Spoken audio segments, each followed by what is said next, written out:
Bonjour tout le monde, c'est Oumar Sissé, je suis étudiant au département de géographie en Master 2. Voilà, donc je fais juste cette vidéo pour aider aux étudiants de la licence 1 de comprendre certains concepts liés tout simplement à l'environnement et risques naturels.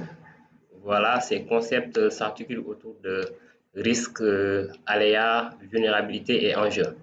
Voilà, sans plus tarder, on va essayer tout simplement d'expliquer ces concepts-là. Voilà.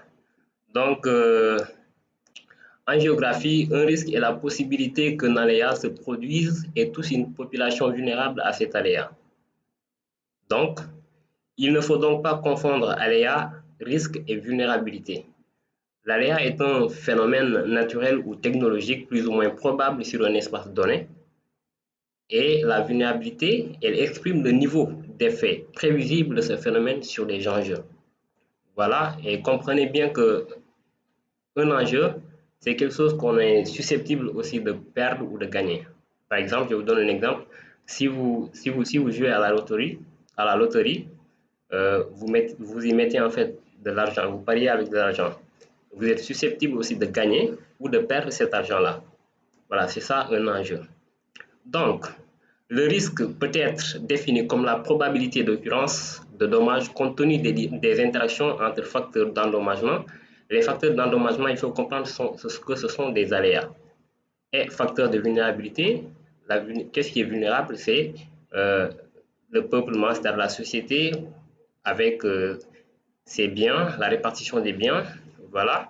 On peut ainsi résumer cette définition par une formule qui est beaucoup plus simple et qui est plus connue aussi par les étudiants en géographie, que le risque, c'est la combinaison entre l'aléa et la vulnérabilité. Le risque, c'est la combinaison entre, on parle de risque que s'il y a aléa et vulnérabilité. Voilà. Donc la notion de risque recouvre à la fois le danger potentiel de catastrophe et la perception qu'en a la société. L'endommagement potentiel comme celle de l'endommagement effectif. Vous voyez. Donc, un risque peut être d'origine naturelle hein, ou peut avoir des causes purement anthropiques. C'est-à-dire, ça peut être causé en fait par les hommes eux-mêmes. Donc, on prend l'exemple des risques technologiques ou bien des risques géopolitiques qui sont occasionnés aussi par des hommes. Voilà. Donc, le risque naturel se rapporte à des aléas qui font intervenir des processus naturels variés.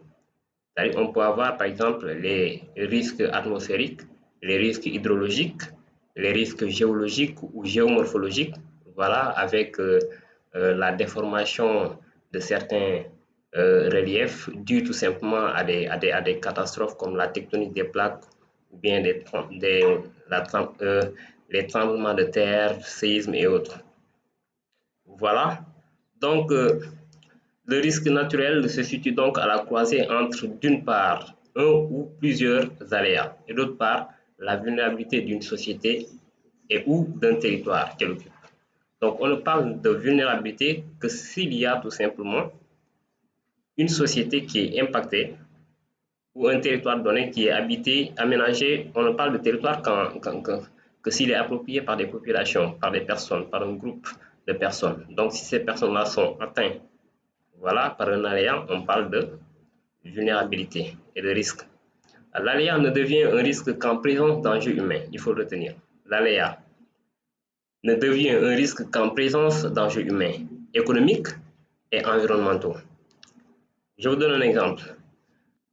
Un typhon sur un atoll désert de l'océan Pacifique ou bien un séisme au niveau du désert du Sahara, ça, on ne peut pas le considérer comme étant un risque parce qu'il n'y a pas de dommages économiques, il n'y a pas de dommages aussi, comment dirais-je, il n'y a pas de dommages euh, sur les personnes, les biens des personnes. Donc, il faut retenir ça. Voilà. La question des risques naturels permet ainsi de revisiter un vieux paradigme de la géographie, celui des rapports entre les sociétés et la nature. Voilà. Le risque d'origine naturelle ou technologique est dit majeur lorsqu'il peut faire de très nombreuses victimes et occasionner des dommages considérables, dépassant les capacités de réaction des instances concernées, les États, les sociétés civiles, à l'échelle de la zone touchée.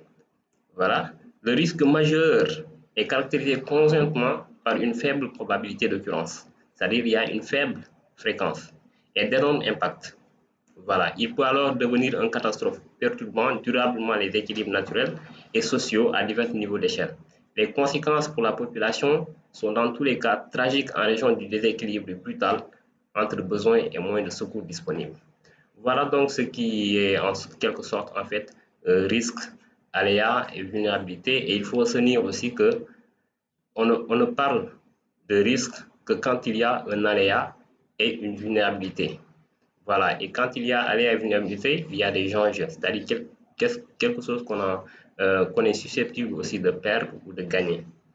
Voilà, on est au terme en fait de cette vidéo. Je vous remercie bien et je vous donne rendez-vous pour une autre vidéo probablement. Donc, je vous remercie vous tous. Merci et bonne continuation. Merci.